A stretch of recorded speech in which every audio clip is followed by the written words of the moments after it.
question about what it is that you're doing, and just explain to me, if you will. Now, as I understand it, you're walking coast to coast across the country, Right. and you're hand delivering a flag. Actually, I'm hand carrying a flag. I'm the first person in history to hand carry the American flag from coast to coast, from ocean to ocean. I call it from sea to shining sea. And why are you doing this? God told me to do it, to raise awareness to the causes that we have, which I'll mention, and I salute every passing vehicle while carrying the flag, because the flag represents honor and respect, we the people. And I salute our fellow Americans because I want to show them respect, show them an example of respect. And now, which causes are benefiting from your effort? I'm promoting a new birth of freedom and integrity in America, calling attention to the Ten Commandments, the Golden Rule, and our nation's founding documents. I borrowed from the Gettysburg Address. Lincoln used a new birth of freedom. He was speaking in terms of social reform, getting away from slavery. But I'm using it in terms of what Jesus Christ talked about in John chapter 3 when he said, you must be born again. And then further, John talks about you shall know the truth, and the truth shall set you free. And then, if you know the truth, then the Son, when the Son sets you free, you are free indeed. So I'm promoting the new birth of freedom in Christ, whereby a person is free even if they are a slave. And now you're walking literally across the country, quite literally, because you've started from North Carolina At Kill Devil Hills on the Outer Banks. And you're going all the way across the country to Santa Monica? Santa Monica Pier, 3,200 plus miles. I just eclipsed 970 as I walked through Lawrenceburg today. Wow, that is something. And how would you say the reception has been thus far on your trip from the communities that you've passed through? It's been wonderful. I'm walking through what's called the Bible Belt, getting real close to the buckle probably. And, people come out of the woodwork, stopping me on the road, bringing me water, offering me food, offering me a place to sleep at night. It's really renewed my hope for America. There's a lot of people in America that God's smiling on.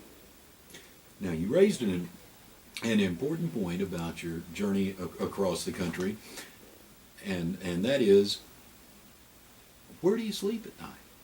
Okay, when God told me to walk across America, I first thought I was going to be doing this by myself.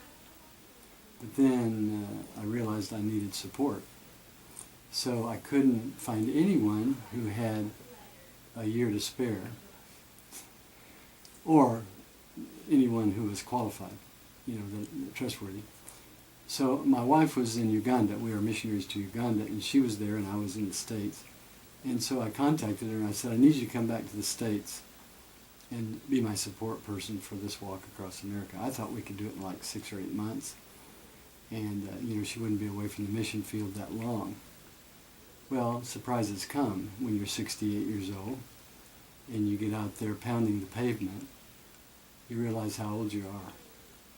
So I'm not able to make I walked 16.7 miles in less than 6 hours today, but it's a record for me. I'm getting a little tougher.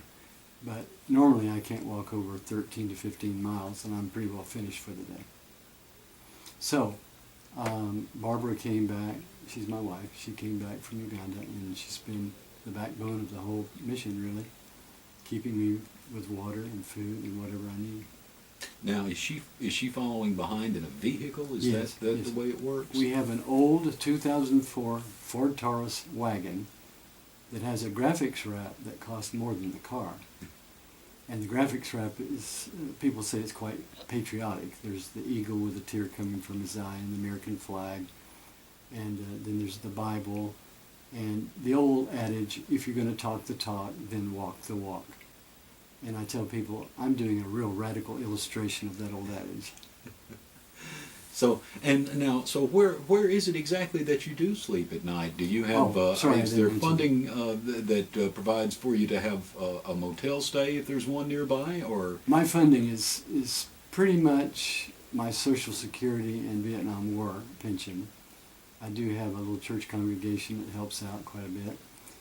And what I did was, after Barb got involved in the thing, we were just going to sleep in the back of the station wagon. And God said, no, that's not going to work. You have to provide something better for your wife. So I found an old RV, and I picked up an RV. I have enough Social Security to make payments on it. And so we stationed that RV at churches along the way. We find a lot of churches that are willing to really support us and help us. So we call them safe stations, where we park the RV and plug into power. We have to have power this time of year, because those things are like ovens, you know, if you don't have a little air conditioning. So we're very comfortable. We sleep on a memory foam mattress at night. We try to get at least 6-7 hours sleep. You might wonder why we don't get more sleep, but there's a lot of work to do after the walk. We document everything. Barbara does a video, she does still pictures, she interviews people, she puts all that on Facebook and on our blog, and we make tribute videos. There's a couple of towns along the way, like Hiawassee, Georgia, and South Pittsburgh, Tennessee, who gave us police escorts through town. And so we do special tributes to those towns that do things like that. And those things take time. They take hours, a lot of energy, and we're not professionals, so it takes even more time. But so we do a lot of computer work, and there's plans in the works for a book now, because everything's well documented. I'll be the second oldest man in history to walk coast to coast. I'll be the first person in history to hand carry an American flag from sea to shining sea. So I'm thinking the book's going to have a title something like Our Walk with All Glory, from Sea to Shining Sea, something like that. Should be an interesting book if we can find an author to do it for us.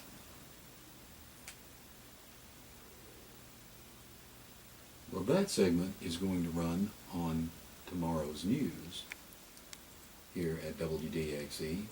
And what I'd like to do is, our news is actually airing right now on air live. And what I'd like to do is, if you feel comfortable and you have just a few more minutes, I'd like to go live with you on the air for just a few minutes. That's fine. Would you like some water? I'm fine. Anything? Would you care for water? No, thank you. We just drank a lot of water. Okay. And I'm presuming you are the wife. I am. I am. I'm Barbara. Well, my name is Brad. I'm the Oh, nice to meet manager you, Brad. here at the radio station.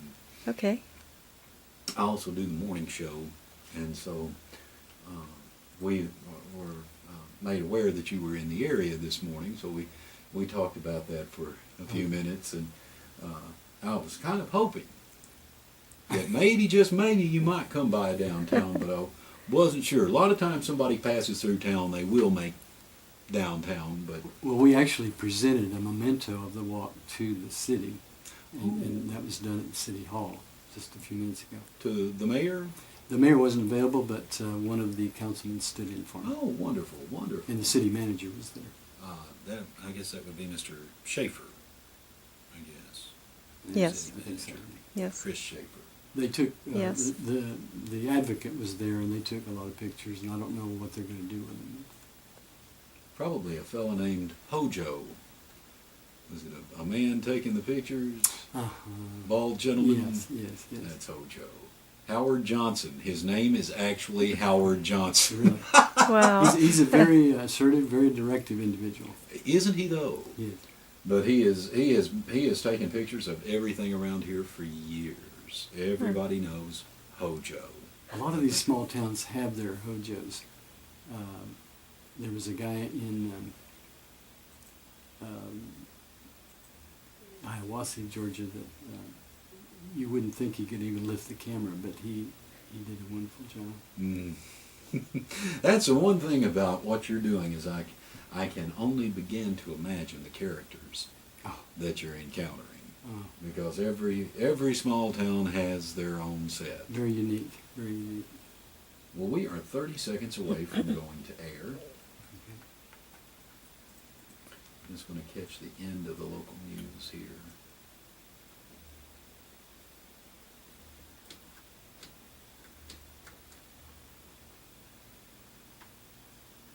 The attention it deserves.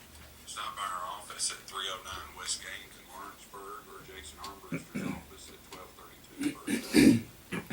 Edward Jones, making sense of investing, member SIPC. It is 10 minutes past 12 o'clock noon at WDXE Loretta Lawrenceburg, and joining us in the studio, we were talking about him earlier this morning. Perhaps you've heard a trace of the story about the man who is tracing across the United States. Pastor Walter Chick McGill is joining us here in the studio. He is walking coast to coast carrying a large American flag. And we've had a few moments to speak here in the studio. You are a Knoxville native, are you not, sir? Yes, I'm from Knoxville. And you are now walking from North Carolina. You said it was... Kill Devil Hills on the Outer Banks. And you're walking all the way across the United States carrying a flag. And your destination where you want to wind up eventually is Santa Monica at the pier, right? That's correct. And now tell everyone just a little bit about what it is that you're doing. You're carrying this American flag all the way across the United States, and this, by the way, is actually a record-setting sort of event.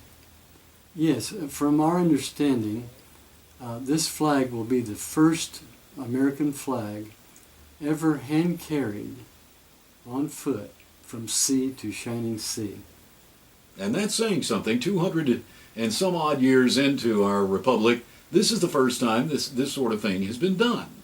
Yes, and it wasn't something I set out to do. We were almost across the state of North Carolina when we realized it, and I didn't want to make such a big thing about it because I thought it might distract from our cause, which is to promote a new birth of freedom and integrity in America and call attention to the Ten Commandments, the Golden Rule, and our nation's founding documents. I'm not trying to be a celebrity here. I'm wanting to see America healed. I'm like the old boy in North Carolina that said, I'm tired of change, I want my country back. Mm-hmm. And you are putting, so to speak, well, the phrase would be you're putting your money where your mouth is, but actually you're more or less putting your faith where your mouth is, by walking all the way across the United States. And you said you are 900 miles? I have eclipsed 970 miles as of Lawrenceburg, Tennessee. And you know, the old adage says, if you're going to talk the talk, then walk the walk. Well, people cannot gainsay that one. And you are well on your way, and you're thinking the journey is going to take about a year, right? It seems that it will. You know, I'm looking at my 69th birthday at the end of February. There's a possibility if I can crank it up a little bit and make more miles in a day. And you're getting more miles in as you go. It's getting a little bit. It's getting easier. You know, at 68 years old, it's not a piece of cake, so to speak. I made 16.7 miles today on easy walking. You know, 64 4-lane is wide shoulder. It's really easy walking. So if I can have a few highways like that, a few cool mornings, I might be able to knock out up to 20 miles. Fantastic, fantastic, absolutely amazing story. It's almost something that you would hear about in a movie, and you say that perhaps there is a book in the works. Well, after this is finished, I hope so. You know, people used to try to call me Forrest Gump. and now they call me the cross-country flagman. But, you know, I have one thing in common with Forrest Gump, and that is I know what love is. You know, God has put his love in my heart. I love my fellow Americans. I love my country. And I want to see God put in the driver's seat. I want him to be the pilot for America. I want him to be the head coach. And that's my longing, to see my fellow Americans abide by what we see on our money. Every time we get out some money, we see "In God we trust." Let us not be hypocrites. Let us trust in God and just let him be the president of this country. And you are meeting all sorts of wonderful people as you go, you were saying. Absolutely. You know, North Carolina, South Carolina, Georgia, Alabama, and Tennessee, so far, the people have renewed my hope for America. I believe that there are people in this country that are principled people, and they've proven themselves to me by giving me water, giving me food, giving me a place to stay if I needed it. People have even offered to buy me shoes. I mean, it's just amazing what people do when you're serving God in the way you're supposed to. Well, a fantastic story, and we're very glad that it's unfolding here, a part of it in Lawrenceburg. And welcome to town, and hope you enjoy your stay, and Godspeed on your way. Thank you very much for your kindness. Lawrenceburg has been very friendly and very user-friendly, and I'm thankful. God bless all of you out there. Well, thank you so much for spending part of your time here in Lawrenceburg with us at WDXE, and as I said, good luck on your way. Thank you.